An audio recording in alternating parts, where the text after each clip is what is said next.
On the eve of the G20 summit in London, the major developed and developing countries have released a host of proposals for tackling the financial crisis.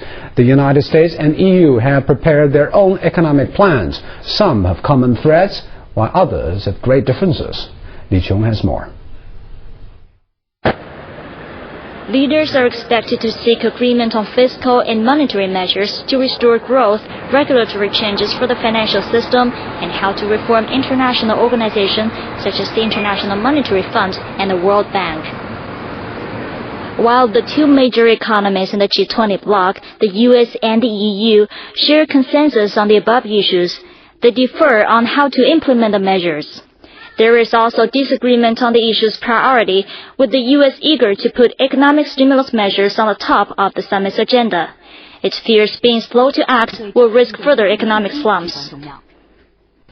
We are going to continue to monitor the situation, and if what the steps we've taken do not get the job done, then we will do more.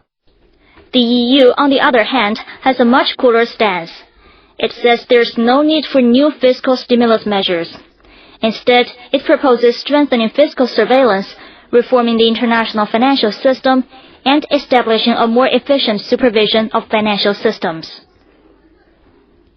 It is not enough to promote self-regulation and allow a race to the bottom. We have to agree international standards of transparency, of disclosure, and yes, of remuneration too.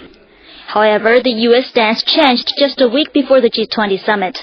It appeared to be approaching the EU on the proposal. Our plan will not focus solely on improving the basic framework of the United States, but we need the world to move with us and reach consensus on a broader set of global standards that can be applied more evenly, enforced more credibly around the world. The two economic powers also differ over the amount of funding needed to replenish IMF resources. The U.S. favors a trebling of the existing $250 billion fund the IMF has now. European leaders want to see IMF resources doubled. To what extent you will be able to reach an agreement at the summit is an issue of top concern. Li Qiong, CCTV.